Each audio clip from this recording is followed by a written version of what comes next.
नाज़रीन, आप देख रहे हैं न्यूज़@9। जम्मू कश्मीर में जल्द इंतखाबात करवाए जाने से मुताल्लिक आज सुप्रीम कोर्ट समाअत करेगा। असेंबली इंतखाबात को लेकर साबिक वजीर और एडवोकेट हर्षदेव सिंह ने अर्जी दायर की है। दरख्वास्त गुजार ने जम्मू कश्मीर में असेंबली इंतखाबात कराने का मुतालबा करते हुए कहा कि लोगों को ज़्यादा देर तक जमहूरी हुकूक से महरूम नहीं रखा जा सकता। इन्होंने कहा कि जम्मू कश्मीर में एक मुंतखब हुकूमत का होना ज़रूरी है जो मसाइल को हल करने के लिए काम करे और दहशत गर्दी पर मुकम्मल तौर से काबू पा सके। और इस पूरे मामले पर बात करेंगे अपने नुमाइंदे सुशील से, जो इस वक्त सीधे तौर पर हमारे साथ जुड़े हैं। सुशील, सुप्रीम कोर्ट में आज एक अहम सुनवाई होने वाली है जम्मू कश्मीर में इंतखाबात को लेकर, क्या कुछ हो सकता है? आज देखिए, बिल्कुल मंजू सिंह नाम की एक महिला हैं, उनकी तरफ से फिलहाल ये याचिका सुप्रीम कोर्ट में दाखिल की गई है। चीफ जस्टिस की जो बेंच है वो आज इस पूरे मामले पर लगभग 11:30 बजे सुनवाई करेगी। सुप्रीम कोर्ट में जो याचिका दाखिल की गई है उसमें ये कहा गया है कि जम्मू कश्मीर में चुनाव करवाना बेहद आवश्यक है, क्योंकि जो संवैधानिक दायित्व है उससे लंबे समय तक किसी भी राज्य को फिलहाल अलग नहीं रखा जा सकता है। और इसी प्रक्रिया के तहत फिलहाल ये याचिका आज हम सुप्रीम कोर्ट में दाखिल की गई है। लेकिन देखना बेहद अहम होगा कि सुप्रीम कोर्ट इस याचिका को लेकर क्या कुछ अहम आदेश जारी करता है, क्योंकि सबसे महत्वपूर्ण बात है कि जो चुनाव कराने की प्रक्रिया है वो फिलहाल चुनाव आयोग के हाथ में होता है। लेकिन सुप्रीम कोर्ट इस मामले में कैसे इंटरवीन करता है, सुप्रीम कोर्ट इस मामले में क्या कुछ अहम आदेश जारी करता है, ये देखना बेहद अहम होगा। उससे पहले महत्वपूर्ण बात यह भी होगा कि जो याचिका करता है, जिन्होंने सुप्रीम कोर्ट में याचिका दाखिल की है, वो सुप्रीम कोर्ट को फिलहाल जम्मू कश्मीर में किस तरह चुनाव करवाना और क्यों आवश्यक है, इस प्रक्रिया को लेकर कितना संतुष्ट कर पाते हैं, ये बेहद अहम होगा। उधर फिलहाल केंद्र सरकार की तरफ से पहले ही सुप्रीम कोर्ट में एक सुनवाई के दौरान ये कहा गया था कि वहां पर परसीमन की जो प्रक्रिया है वो लगभग पूरी हो चुकी है। तो ऐसे में यह माना जा सकता है कि कहीं ना कहीं जम्मू कश्मीर राज्य में चुनाव करवाना बेहद आवश्यक है। तो ये माना जा सकता है कि इस पूरी प्रक्रिया को लेकर आज सुप्रीम कोर्ट क्या कुछ अहम आदेश जारी करे। लेकिन चूंकि चुनाव आयोग इस मामले में एक स्वतंत्र प्रक्रिया के तहत आता है, एक स्वतंत्र संस्था है, तो चुनाव आयोग ही किसी भी राज्य में चुनाव कराने को लेकर कोई अहम आदेश जारी कर सकता है। अब ऐसे में सुप्रीम कोर्ट उस मामले में कितना इंटरवीन करता है, ये देखना बेहद अहम होगा। अगर सुप्रीम कोर्ट इस याचिका पर सुनवाई को तैयार हो जाता है तो निश्चित रूप से केंद्र सरकार और साथ ही साथ चुनाव आयोग को इस पूरे मामले में जवाब दाखिल करने के लिए हो सकता है कि सुप्रीम कोर्ट आदेश दे। लेकिन जैसे मामला संवैधानिक पहलू से जुड़ा हुआ है, तो ऐसे में देखना यह होगा कि क्या सुप्रीम कोर्ट चुनाव आयोग को किसी भी राज्य में चुनाव कराने को लेकर कोई आदेश जारी कर सकता है या नहीं। लेकिन याचिकाकर्ताओं की तरफ से साफ तौर से यह कहा गया है कि लंबे समय से वहां के तमाम जो नागरिक हैं उनको उनके संवैधानिक अधिकारों से वंचित नहीं रखा जा सकता है, लिहाजा जम्मू कश्मीर राज्य में चुनाव करवाना बेहद आवश्यक है। तो सुशील, एक सवाल यहां पर यह बनता है कि लगातार जो अपोजिशन जमात है जम्मू कश्मीर में, उनका यह कहना है कि बीजेपी जानबूझकर यहां पर देरी कर रही है। बीजेपी पर लगातार इल्जाम लगा रहे हैं कि बीजेपी देरी कर रही है यहां पर चुनाव कराने में। लेकिन बीजेपी भी अब ये चाह रही है कि वहां पर चुनाव हो। जो जिस तरह के रिएक्शन वहां के लीडरों के आ रहे हैं, बीजेपी भी ये चाह रही है कि चुनाव हो। तो क्या सुप्रीम कोर्ट इसको भी मद्देनजर या ध्यान में रखेगा, क्योंकि अपोजिशन और बीजेपी दोनों वहां पर यह कह रहे हैं कि चुनाव यहां पर होना चाहिए?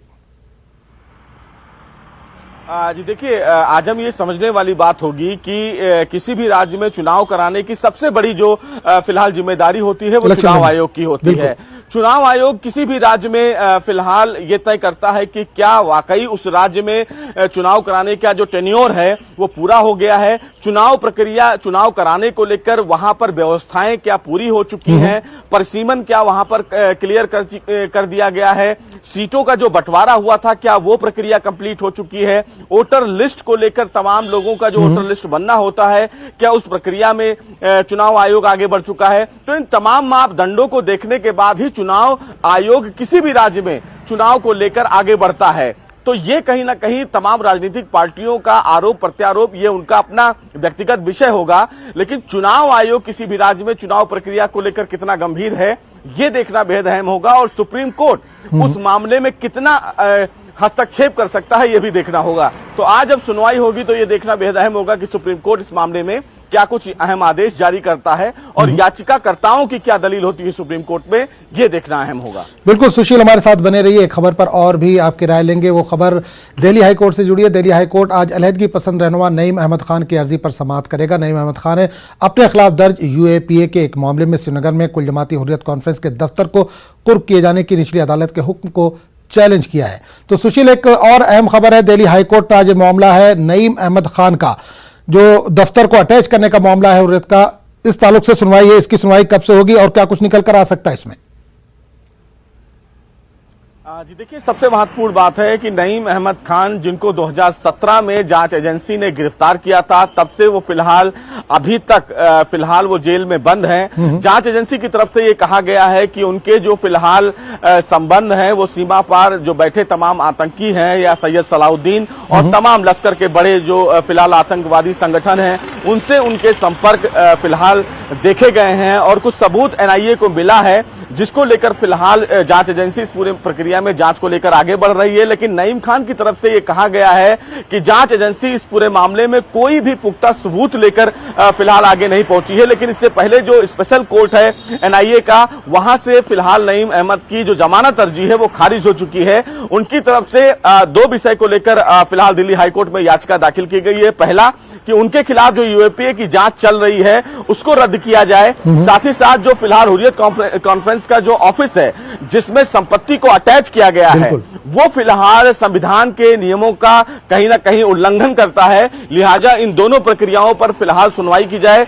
पिछली सुनवाई के दौरान एनआईए को नोटिस जारी किया गया था, उनसे जवाब मांगा गया था कि आखिर इस पूरे मामले में जांच एजेंसी ने किस आधार पर उस ऑफिस को अटैच किया है। हालांकि एनआईए के जो वकील हैं उन्होंने दिल्ली हाईकोर्ट में यह दलील दी थी कि उनके पास नईम खान से संबंधित कुछ ऐसे तथ्य हैं जिसको लेकर वो फिलहाल नईम खान से इस पूरे मामले में जांच कर रहे हैं। इस पूरे मामले में निचली अदालत में चार्जशीट दाखिल हो चुकी है।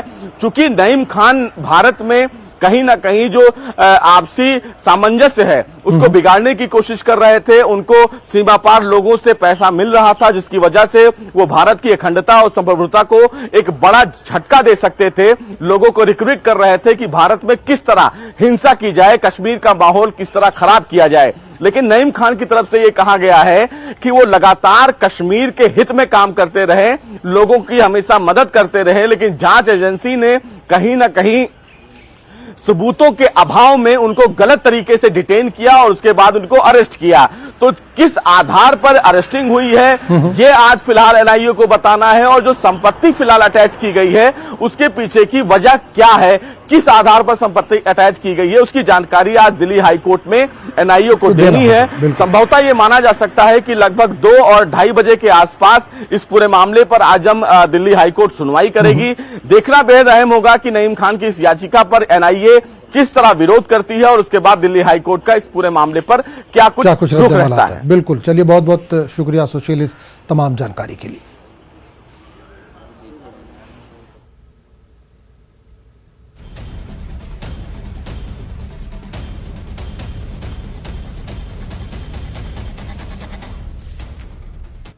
नाज़रीन, खबरों का सिलसिला जारी रहेगा, लेकिन एक छोटे से वक्फे के बाद।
पेट सफा आयुर्वेदिक चूर्ण, पेट सफा तो हर रोग दफा।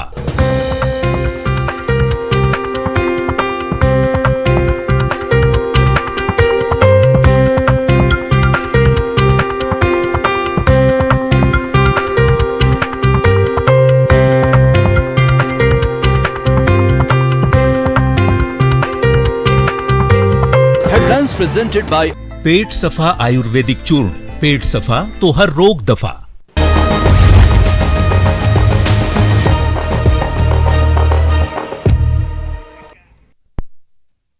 बेस कैंप जम्मू से अमरनाथ यात्रा के लिए 7वां जत्था आज सुबह बाबा बर्फानी के दर्शन के लिए रवाना हुआ। इस जत्थे में 6,554 यात्री शामिल हैं। 3,864 यात्री पहलगाम के रास्ते से रवाना हुए हैं, जबकि 2,690 यात्री बालतल के रास्ते से रवाना हुए हैं।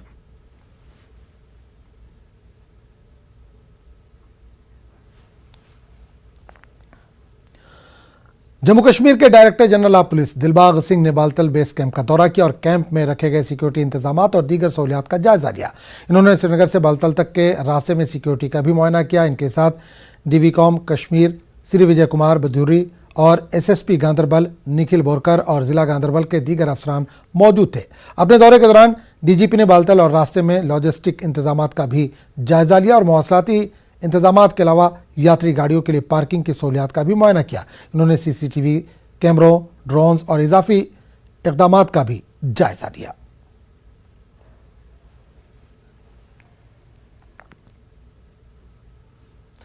अमरनाथ यात्रा 2023 का सिलसिला जारी है। शादीपुरा यात्रा कैंप में लगातार यात्री पहुंच रहे हैं और यहां यात्रियों की सहूलत के लिए मुफ्त लंगर लगाए गए। दिल्ली और महाराष्ट्र के कुछ लोगों ने यहां एक लंगर यात्रियों के लिए लगाया है, जिसमें मुख्तलिफ अक़साम के खाने यात्रियों के लिए 24 घंटे दस्तयाब हैं। 2012 से मेरे फादर ने कैंप स्टार्ट किया था, तब से हम अमरनाथ यात्रा में आए यात्रियों को निःशुल्क भोजन, रात का स्टे, मेडिकल फैसिलिटी अवेलेबल करा। अगर किसी यात्री को पंजीकरण संबंधी समस्या है, हम वो भी दूर करा।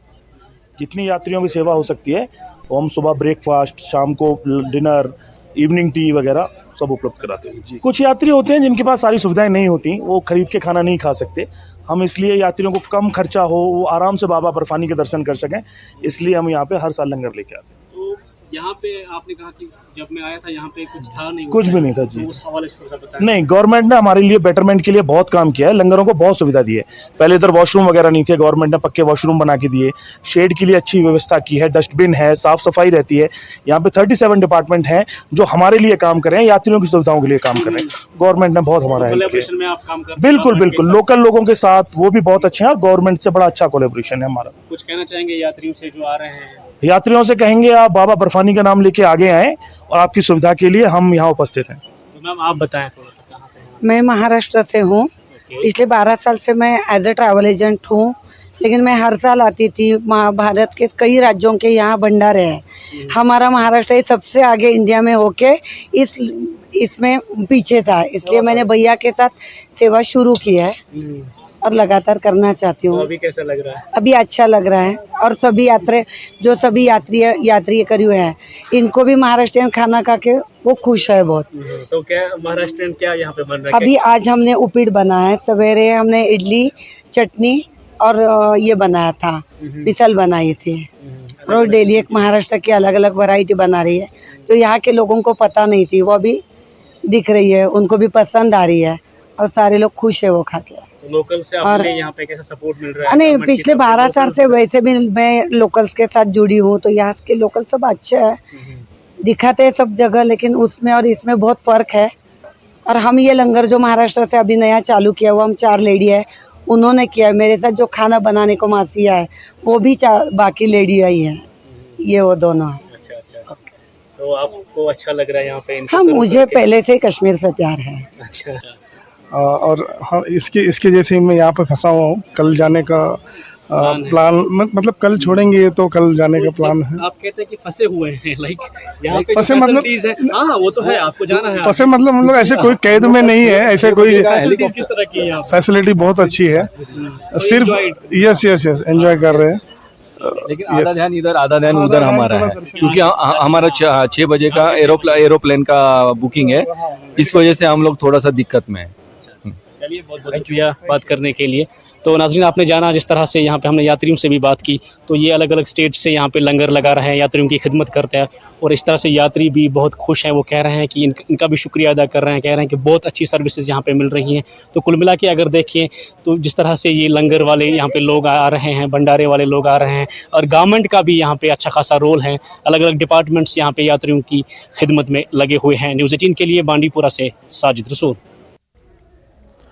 बाड़ीपुरा के शादीपुरा यात्रा कैंप में जिला इंतजामिया ने मुख्तलिफ महकमों और कुछ गैर सरकारी तंजीमों के ताउन से यात्रियों के लिए मुख्तलिफ स्टॉल्स नस्ब किए हैं ताकि यात्रियों को यहाँ हर मुमकिन सहूलियत दस्तियाब रहे। कैंप में महकमा एग्रीकल्चर, हॉर्टिकल्चर, NRLM के अलावा मुतादिद निजी स्टॉल्स भी लगाए गए हैं। डिस्ट्रिक्ट अफसर साहब बेस नोडल अफसर ये स्टॉलस नोडल अफसर अब्दुल कोई मीर साहब बेस AO साहब जान जेब संबल शादीपुरा जोनस AO तम योर मुख्तलिफ टाइम खास तो डायरेक्टर साहब तम हदायत प्रत दह क्या क्या चीज़ मगला सह था दस्तियाब भरपूर पे अमी वन कम कम बिल्कुल निवान रशस मज निवान ये सारी यात्रा बॉय तम निवान बड़ असल पे कहां तक बिहो तो पे दिन। श्रीनगर में स्मार्ट मीटरों की तनसीब के खिलाफ अवाम में काफ़ी नाराज़गी पाई जा रही है। लोगों का कहना है कि इंतजामिया ने बेरोजगारी से जूझ रहे अवाम पर मजीद बोझ डाल दिया। स्मार्ट मीटरों की तनसीब के खिलाफ श्रीनगर में एहतजाजी मुजाहरा किया गया। श्रीनगर के राजौरी कदल के लोगों ने स्मार्ट मीटर लगाने की मुखालफत की। मुश्तिल अफराद ने इंतजामिया से स्मार्ट मीटर नहीं लगाने का मुतालबा किया।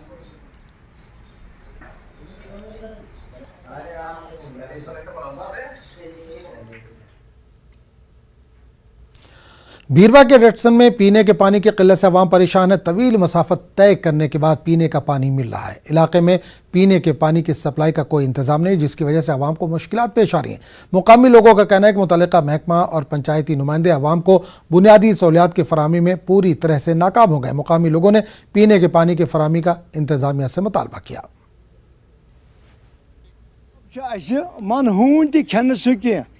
पे सह पाक विथ चोन तम मज चेल गुर द्रक तम बम सिंह खबर कम मकरी दरुक आब लोगमुत फिल्ट्रेशन प्लान आने तथ गौर कर गसान वाचरस तम तौर कर तम दपान अस क्या अगर तनख्वाह गवर्नमेंटुक यम क्या वातन सान दाद बेदादन। जनाब गया DDCS सह करान यी गसान सरपंच सह करान यी पाइप अनक तम बगरायक पन रिश्तेदारन ये दितक न अकिस पाइप सोलर लाइट अनक तम दितक पन मशीद लाइट सो आई कन जनाब अस रंग रंग ये वारनी खोल आब चवान अन त्रेश कहें वम सिंह अत मज अम चोल नान द्रक नान बचस बहरान त्रेश दिनस वह चे बोर्ड लो लकटिस बचस बन चेन तो बड़िस कत बन चेन आब दाद पड़ा आब कहें प्रत कुन गरस पेवान और योर अपर यपर गसान नागन पे मीलस दूर गसान नागस पे अनान सान कोर आब। EDI पंपोर में एक पिचिंग सेशन का इनकाद किया गया जिसमें खित्ते के कारोबारियों ने हिस्सा लिया। कमिश्नर सेक्रेटरी सनत और तजारत जम्मू कश्मीर की क़यादत में इजलास मुनक़िद हुआ। यूटी के तुलो अर्ज़ में बाकायदगी से मुनक़िद किए जाने वाले इजलास का एक हिस्सा है। पिछले कुछ महीनों से यूटी में इस तरह के प्रोग्राम्स मुनक़िद हो रहे हैं जिससे नौजवान तबके को फ़ायदा हो रहा है। हो गया जिसको हम पिचिंग सेशन, ये इनफैक्ट तीसरा चौथा पिचिंग सेशन था जो हमारे EDI में हो रहा है। तो इसमें एक जो लीडिंग एक बिजनेसमैन है मिस्टर खान, तो इन्होंने आज यहाँ हमारे जो पार्टिसिपेंट थे काफ़ी सारे स्टार्टअप और इनक्यूबेशन की, इनसे बात की और बहुत सारे जो आइडियाज़ थे या प्रोटोटाइप थे उन पर डिस्कशन हो गया। तो आने वाले टाइम में भी इन पर बात होती रहेगी और कोशिश रहेगी कि जिस तरह पीछे भी कुछ फंड रेजिंग हो गया इस सेशंस में, तो आज की डेट में भी कुछ 4-5 एनालिस्ट हो गए तो जिनको लास्ट में आइडियाज़ को लिया जाएगा और इनको फ्यूचर में फंड रेजिंग के लिए मदद की जाएगी। जम्मू कश्मीर में गवर्नर की जानिब से बेघर लोगों को ज़मीन अलॉट करने के ऐलान पर कांग्रेस के सीनियर लीडर तारिक हमीद कर्रा ने तनकीद की। इन्होंने कहा कि जम्मू कश्मीर के डेमोग्राफी को तब्दील करने के मकसद से कोशिश की जा रही है। इन्होंने कहा कि सरकार किसी न किसी तरह के हथकंडे जहाँ के अवाम के खिलाफ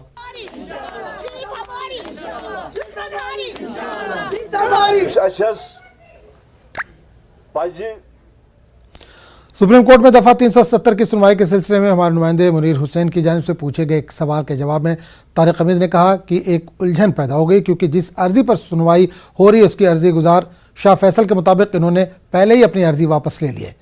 इसी अर्जी को सामने लाना एक कन्फ्यूजन है। तारिक कर्रा ने कहा कि उन अर्जियों का कहीं पर जिक्र नहीं है जो सुप्रीम कोर्ट में दाखिल की गई थी। ये डेमोग्राफी यहाँ की चेंज करने के वास्ते मुख्तलिफ टाइम पे मुख्तलिफ हथकंडे ये इस्तेमाल कर रहे हैं।